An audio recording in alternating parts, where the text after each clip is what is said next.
our second series, and this is our second episode. And tonight, I'm your host, Tibor. And today, in this part of the episode, we got two guests. One is on the Skype, and her name is Dr. Where is it? You can tell. Dr. Kara McNish. Professor Kara McNish.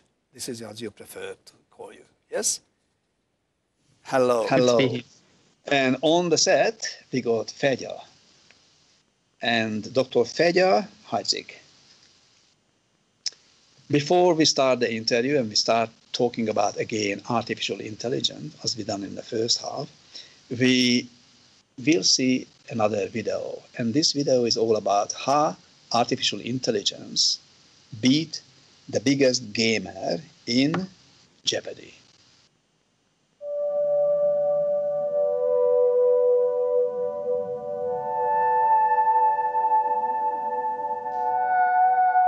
I remember that morning going to the lab, and I was thinking, this is it. This is the last Jeopardy game. This is Jeopardy, the IBM Challenge. Here we go. Brad, if you're ready, make your first choice. Let's take alternate meanings for 200, Alex. Four-letter word for a vantage point or a belief. Brad. What is a view? Yes. After the first clue of the game, which Brad won, I had just this horrible feeling at that moment that he was as good as everyone said he was, and he was just going to run the whole board on us. Watson. What is shoe? You are right. We actually took the lead. We were ahead of them, but then we started getting some questions wrong. Watson. What is leg? No, I'm sorry, I can't accept that. What is 1920s? No. What is chic? No, sorry. Brad. What is class? Class, you got it. Watson. What is Sauron? Sauron is right, and that puts you into a tie for the lead with Brad. The Double Jeopardy round of the first game, I thought was phenomenal. Watson went on a tear. Watson. Who is Franz Liszt? You are right. What is violin? Good. Who is the church lady? Yes. Watson. What is narcolepsy? You are right, and with that, you move to $36,681. The risk was, if Ken gets a daily double, bets big, gets it right, he's going to be well ahead. And then with that kind of lead going to Final Jeopardy, if he bets enough, he could end up winning the match. Ken. What's a committee? We got to find that last daily double. We got to find that last daily double. It was a crucial moment in the game. There was still a daily double on the board, and it was starting to become pretty clear that it was in the legal ease category. Let's go to legal ease for 1,200. Watson. What is executor? Right. Same category, 1,600. Answer, daily double. That was the moment when I knew it's over. The category is 19th century novelists. What Watson wants to do then is preserve the lead, not take a big risk, especially with Final Jeopardy, because just like for humans, Final Jeopardy is hard for Watson.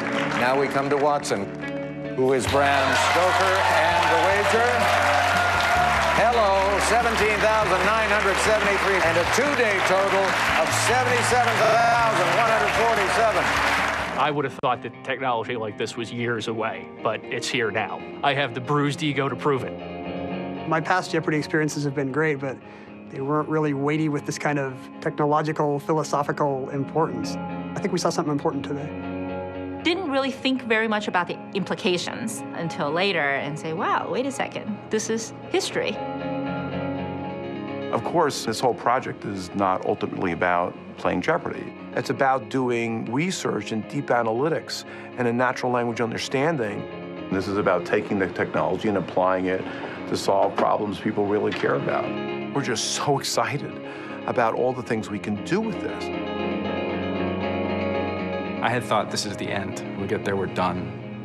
And I'm realizing it's just the beginning.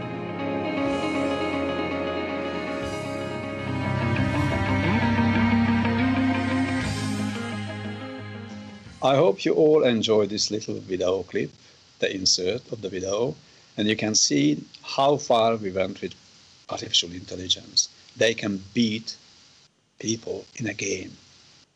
Professor Kara McNish, what do you think about that? Can artificial intelligence beat people? I remember of one of your last presentation was, be afraid, be very afraid from the professor, from not from the professors, but from artificial intelligence. So what do you think? So certainly they can, artificial intelligence can beat people at games. Perhaps it would be useful if I gave a little bit of, history to put AI in some context, because there's been a lot of hype around at the moment, I guess, and a lot of publicity with the games and so forth. I think it's important to understand that artificial intelligence has actually been around for quite a long time. And in fact, some of the origins of artificial intelligence come all the way from the Greeks over 2,000 years ago, looking at the automation of reasoning. It wasn't possible to mechanize that until we had computers. So the dawn of artificial intelligence was really back in about the 1950s. And some of the biggest advances in artificial intelligence from a theoretical standpoint actually took place around about the 50s, and they included the ability of machines to reason or to think, and the ability of machines to learn in a fundamental sort of way. And in fact, at that stage, AI was able to learn to beat a human at a game like checkers. Yes, that's very true. That was one of the first one. Yeah. And so, how far we advanced from the 50s, Kara? How far we are now from the 50s, from the beginning?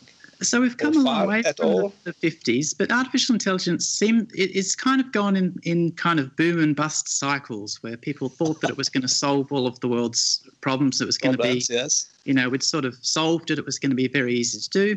And then we always find out how hard it is to do and how hard it is to scale up and these sort of things. So it's been a little bit of a boom and bust cycle. I think that... So the theories behind it have been around for quite a while, but I think we're reaching a little bit of a tipping point, and that comes primarily not so much from theoretical advances as from the availability of computing power, and with that the connectivity of the computers and the storage and throughput of data.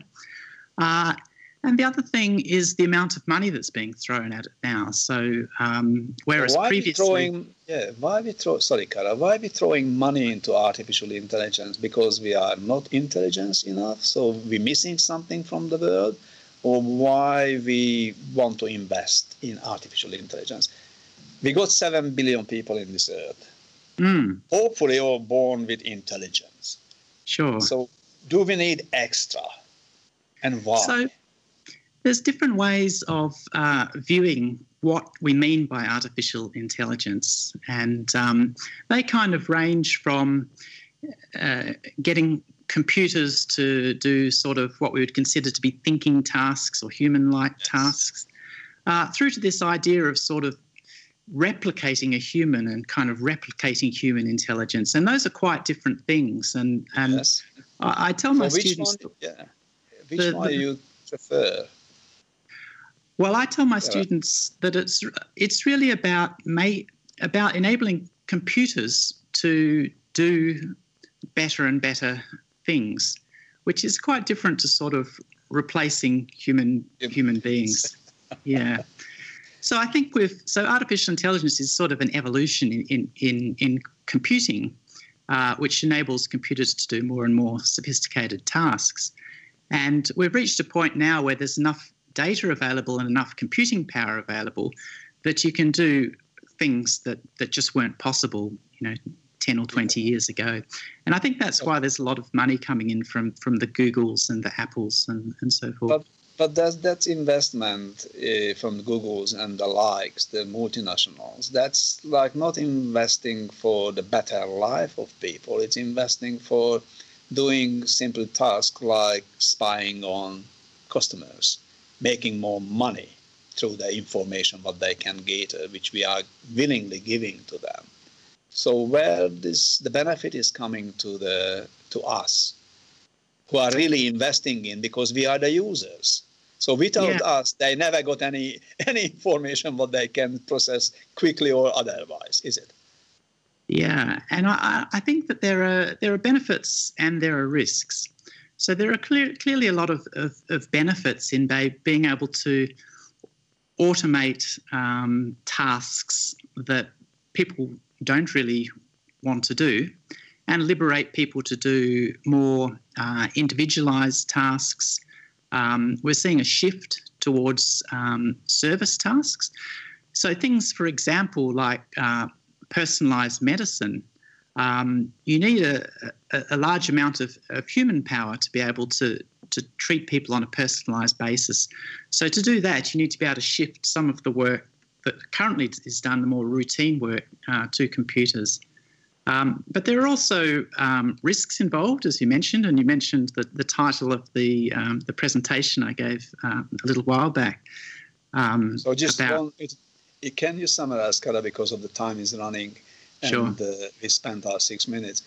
What you see the biggest risk in one sentence or two for the future? The biggest risk, I think when people talk about what AI can do, they often talk about shopping and advertising and stuff. But actually, the world around us is more and more becoming a hybrid of both the physical world and the digital world that we live in. And I think the biggest risks are in the manipulation of that digital world and effectively changing the world that we live in. So I do think we need to be cautious about data retention. Kara, thank you very much for being on the show. And we have to be careful, and we will be careful with artificial intelligence. Thank you. Have fun. Thank you. Here we are with Fedya. So, hearing this, what do you think, Fedya? You are also involved with, like you are calling yourself as a data specialist. So how a data specialist get into artificial intelligence? So it was a long journey from the undergraduate, during which I got interested into artificial intelligence topic.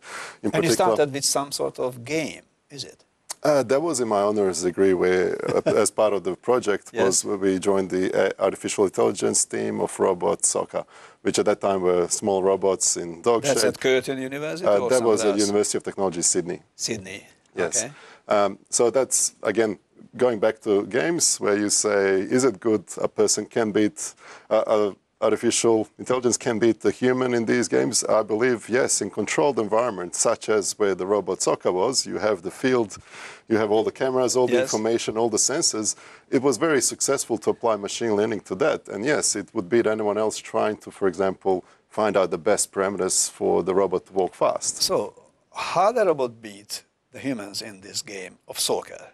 Of soccer. That was actually predicted to be somewhere by 2020, if I'm not mistaken. So I think it's still a bit further away. But I believe that that's a perfect controlled environment. They'll have to act into sufficient amount of scenarios to be able to recognize all the situations. I believe there are still going to be circumstances which they don't recognize, like it is the case with humans, and they'll have to come up with some creative and instant act to accommodate for that. Soccer, football, is one of the creative games, because if you got the speed, but you got your intelligence, and you can play, no one else can play, and you figured you are the winner, because you are the one who can, score the most goals.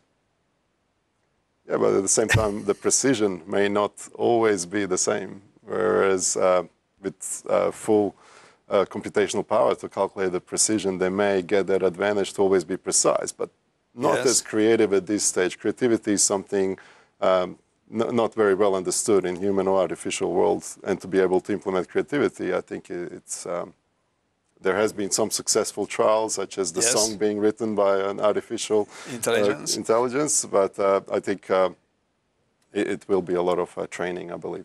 So, your field, data specialist. What does it mean, and how does it connect with data scientist? So how does it connect with artificial intelligence? It's more of a term that has emerged after, when they realized that data mining and machine learning itself is not just a field of, making programs that can analyze huge amounts of information and come up with knowledge, but actually it's a multidisciplinary field which combines statistics, visualizations, data mining and machine learning itself, any techniques that can be used, as well as large computing powers, and these days we are, as technology has advanced and we have capabilities to process huge amounts of data, is why we're seeing many more success stories than around 1950s where similar technology almost existed. Yes. Yeah, now there are so advanced where versions. are we mining and why are we mining the data? Where are we going with that? Well, when you think of it, in general, if science is defined by looking through observations in order to form a hypothesis and then reach a conclusion, then in pretty much any field where there is sufficient information and data being collected, that is where it's applicable. However, the data has to be of good quality. And what makes the data good quality, Fletcher? We're giving the data, the humans, is it? Yes, so the humans have still a big role in creating and collecting the data, even though they set up machines to do that automatically. Yes. And these days, huge amounts are being collected through all the sensors. And while we are contributing for data collection, why are we willing and happy and singing the songs and dancing and give you the data for all these collectors? Why? Yeah, well, because we're not being paid for it, is it? No, but it surpasses our capability to analyze all the large information. So we just have to resort to machines which are much better at being to look at so many observations and discover patterns. Whereas if a human had to look through billions of records, but do they have to look to billions of records always? Humans, if you're dealing with my GP or dealing with a specialist, millions of records, it's me. I know what's the problem with me. I want something from the specialist. I don't care about the 25 billion other, not that many, but yes, records. So why are we fascinated by giving up our data to machines? Because they're making money from it, I know that. Oh, yes, that's always been a big motivation, yes. So that's why we're doing it not. So why? We sucked in? Not necessarily. Even, like, let's say, the new scientific discoveries are often defined as becoming aware of something previously existing but unknown. So unknown, but existing. Yes. So in a way, when you have all of that information, and there is so many records, and sometimes human introduced bias. So they will think, oh, I think this may be causing that illness. So they will look for certain factors. However, a machine has no bias, so it will look at any possible associations between everything and everything to advance the field. The example you told me maybe was, okay, they have structured knowledge, they don't need to look for that. But if something is undiagnosed, like there is no cure for certain illnesses, that's where it can help, because it may just give us the patterns that no one ever thought of, or no one ever thought of the place to look for. So why are we got the doctors? I thought they know what they need to know, they learned it. And they're learning also to us, mind you, of course, because otherwise science is not exist, especially in medicine. But artificial intelligence is not there to find the cure for cancer or the treatment. Hopefully it is, and that's where doctors can benefit. I mean, doctors are only, like at current stage, they have their definition of knowledge that everyone's agreed to, and they are expert at this stage, but I believe they can evolve and make even their expertise deeper. And as part, people should see artificial intelligence as a tool to help with that. Human will be involved in the process, and as a doctor that has already a huge body of knowledge, there is a particular illness they're not sure about. They will let the machine analyze that. Hypotheses come back from the machine. And what the doctor will do? Drinking a coffee, having a cigar? Well, he'll do the other things that he already is doing at the moment, while the machine gives them back new work to test and other hypotheses to test out. I think it's all bloody bullshit. Really? I think they're just making a spin and making money. That's the whole thing. It has always been the motivation. I have to admit, when machine learning and data mining techniques and the big data came, all of a sudden we have the capability to analyze information we couldn't even before on a single machine, and all of this technology. The first place where it all started being applied is to make money. So nearly turning people into prey, observing all their habits in order to find out how to best make them into a client or so forth. But however, on the same token, I'm hoping that a lot of these applications will be where you observe everything and everyone, generalize knowledge in order to provide that knowledge back to people and help them improve themselves in life. And that's where machines could help, I think. I have to share that hope with you. Have to share the hope with you, because I hope as well that artificial intelligence and data mining not just for money making, but for the good for the humans. And I don't think this stage we're there yet. Probably we have to learn more about intelligence. First of all, the human intelligence, which is us, then the artificial intelligence, and then observe what artificial intelligence may produce as a new level of intelligence. On that note, we have to go for a break. Thank you for our sponsors to support our program, and also thank you for the CBF, who give us some money to continue Opinionated in the second series.